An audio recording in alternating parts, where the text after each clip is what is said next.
Okay, so I decided to say my blog. I usually type it.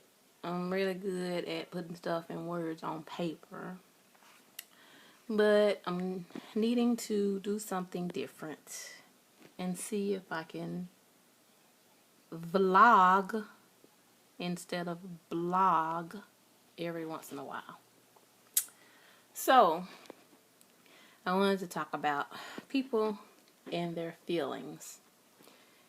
Most of the stuff that I write about is stuff that I deal with, stuff that I struggle with, so that's why I write about it. And feelings are one of the things that I struggle with a lot because I'm a sensitive person.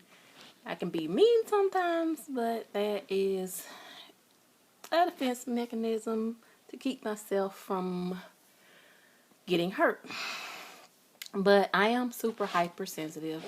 I can be easily offended. I cry easily.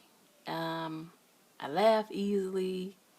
I get annoyed easily. I get frustrated easily. And yeah. So feelings are something that I have my emotions run the gamut on a daily basis. I might wake up in a weird mood, and even though every morning when I wake up I say thank you Lord for waking me up today, and let me have a blessed day or whatever, then I might get out of bed and 10 seconds later see something, smell something, hear something that'll just totally ruin my mood, which is a bad thing. But it is something that I am cognizant of and I am working on. At my job is super stressful because I have to talk to people who are crying, upset, having to deal with what I call pure craziness, and they don't necessarily realize that what they're dealing with is craziness, and then I get annoyed by that. I get annoyed when I have to talk to my daughter, when I feel like she's not understanding what I'm saying. I get annoyed talking to my son. Sometimes I feel like he's just not listening to what I'm saying. And then on top of all that, I have 2 cats. They don't listen to what I say. They could care less.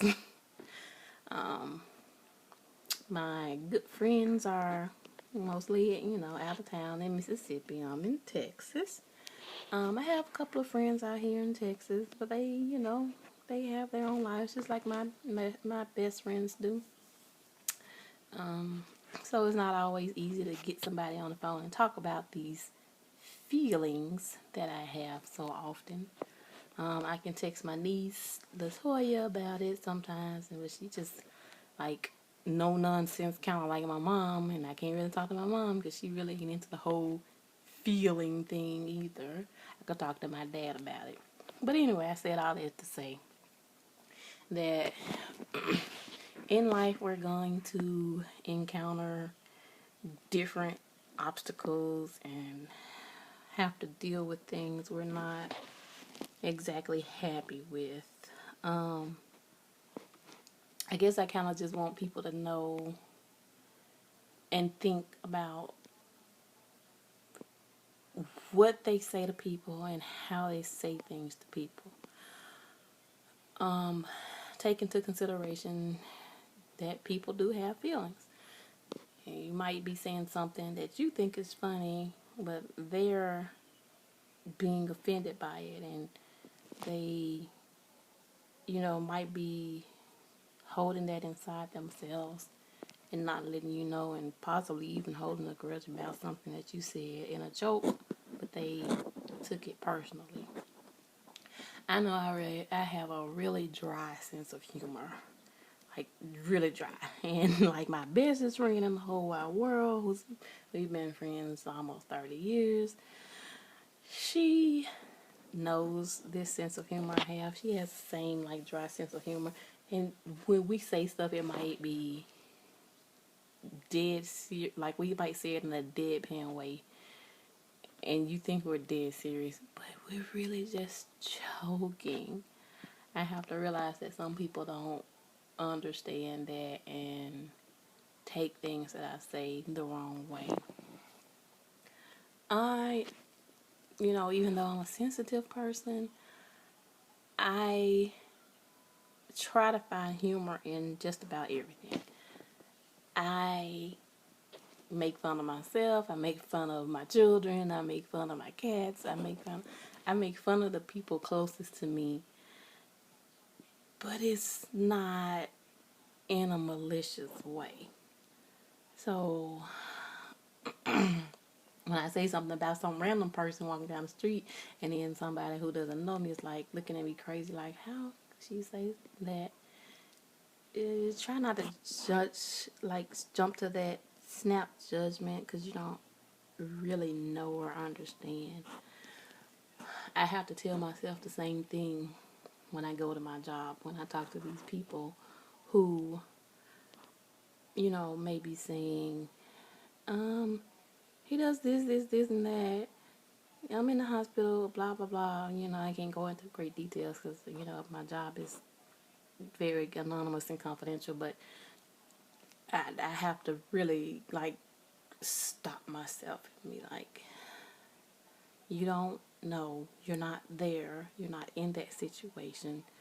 You can't judge these people. You don't know what all they've been through and, where they've come from and, why they're in the situation and why they're allowing themselves to remain in that situation. So, anyway, I just said that to say, I'm not just reprimanding people, I'm reprimanding myself too. The cliche thing, you don't know where I've been until you walk out of my shoes, is pretty true. But I have to deal with feelings on a different level because I don't know. I tend to isolate myself away from people when I feel like they've done wrong to me. Not so much holding a grudge, but just not allowing myself to be put in these situations again so that they can hurt me again. And again, that's something that I'm working on. But, like, my family is a prime example. Love those people on my father's side and on my mom's side. Not super familiar with the ones on my mom's side, but the ones that I talk to seem to be really cool and nice, and I really, really, really want to get out and see them and, hang with them and spend time with them or whatever. Spend more time with the people on my dad's side.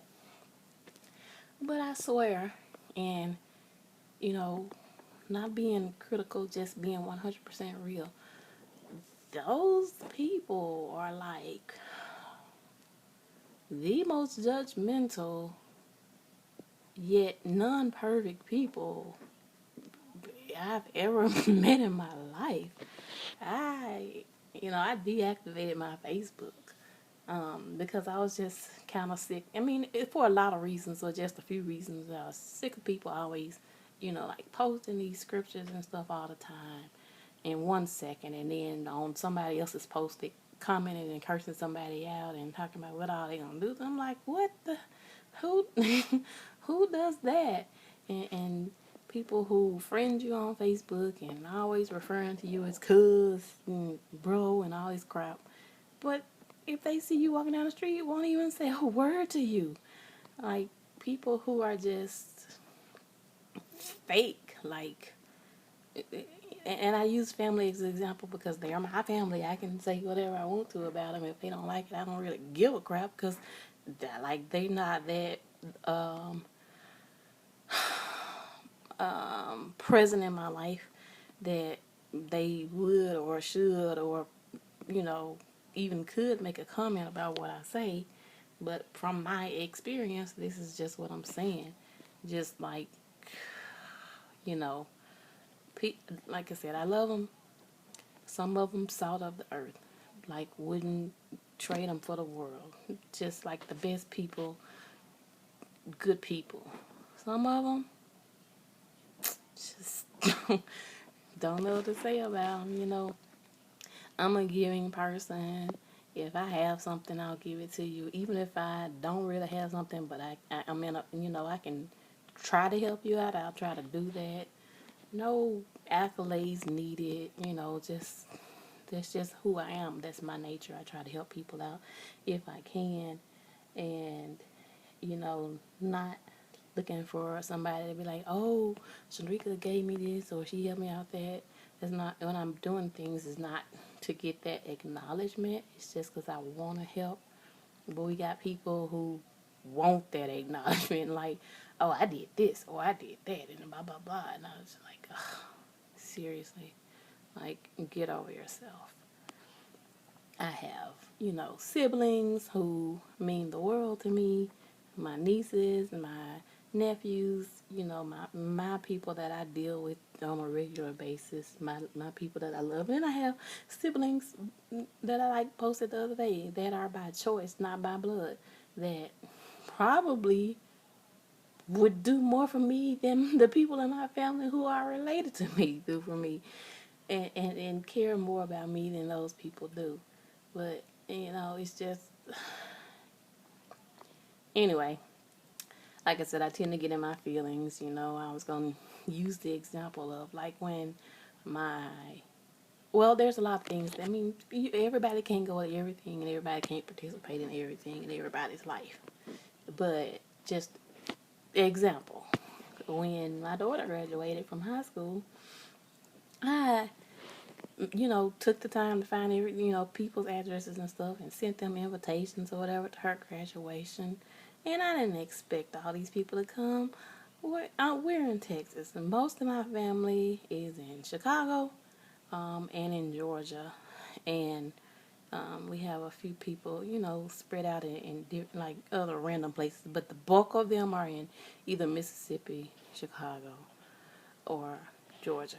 Different parts of Georgia and different parts of Mississippi is why I said those places, but Chicago, in a suburb out in Chicago. So I didn't expect these people to be able to come to my daughter's graduation, but the fact that I took the time, found the addresses, sent them the picture.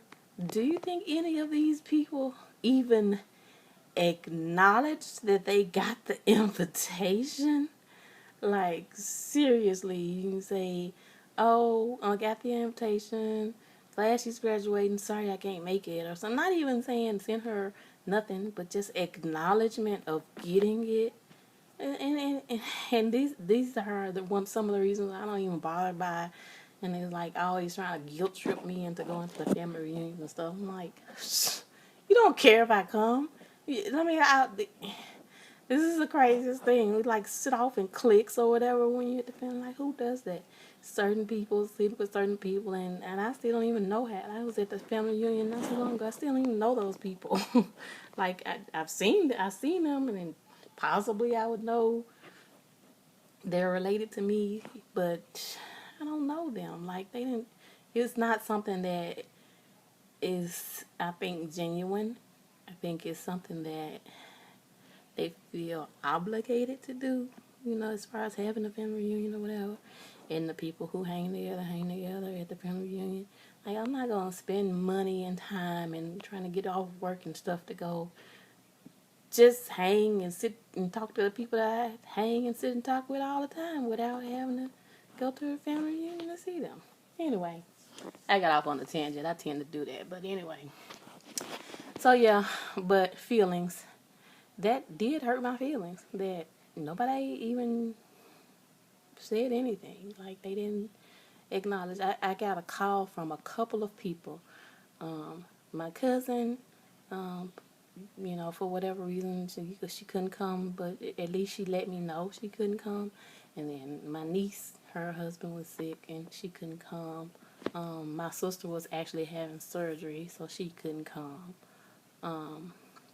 But everybody else, outside of my expected parents, my mom and my dad, and my sister in Georgia, she does her best to make it to everything. Even though me and her don't always get along and see eye to eye, she does her best to make it everything, that's important and with the kids. But anyway, So yeah, but feelings are something that are out there. You know, we have to deal with them. We've been dealing with them since the beginning of time. Adam and Eve, you know, Cain and Abel, brothers killing each other, jealousy, you know, this entitlement, thinking that somebody owes you something when they don't, and then getting offended when things don't go your way. But I just want everybody to know that, you know, feelings are a part of life, whether it be a sad feeling, an angry feeling, a happy feeling. I just want us to start thinking more in Bible terms when we deal with these things, and understand that, you know, those are natural. You know, it says in the Bible that, you know, the seasons, and you go through different seasons of, you know, happiness, grief, joy, mourning, and, you know, with offenses, everybody's gonna be offended. You know, Jesus was offended. Do you know how many times Jesus was offended, and how many times he offended people? It's the part of life. I just want us to try to do better in that aspect of being aware that, number one, you're not the only person in the world. Number two, nobody owes you anything, but so, you know, sometimes at least acknowledge people's efforts. And number three, life will go on whether or not you're happy about it or not. You know, these are all things that are gonna happen. And until Jesus comes back, it's going to keep happening. I've been reading this book, and it's actually my second time reading it. It's called The Bait of Satan by John Bevere. And it's, you know, talking about people being offended and how, you know, we're so easily offended. And it really strikes a chord with me because, like I said, I'm easily offended. And, you know, I'll go into the whole isolation, holding grudge, not wanting to deal with people. But it's showing me that, you know, who am I that, you know, I think that I shouldn't be offended when Jesus was offended. Like, they offended him all the time. You know, and he's the Son of God. So anyway, yeah, I don't know. I'm pretty much a rambler, and, you know, I'll jump all over the map. That's how my brain works or whatever. It's easier on paper because even though I can, like, write stuff, I can go back and edit. But on a video, it is what it is, and you can either choose to upload it or you can delete it. I'm sorry, I know y'all keep seeing my little pictures in the background on my wall. Don't judge me. I'm sitting in my bed and I just got my computer and decided to try this. So anyway, I'll see what happens with the vlog and see if it gets any kind of response or whatever. I'm probably gonna do more blogging than vlogging because, like I said, I'm better on paper and I can edit that. But I just wanted to get it out there about my feelings and people's feelings, and yeah. And Kaylee says hi. Not really, Kaylee. Kaylee. Look at the baby. She's so sweet. You look at Mama. She really just wants me to leave her alone, so I think I'll do that. All right, y'all. God bless you. I'll see you next time if I decide to do another vlog. Until then, peace, stay safe, and keep God first.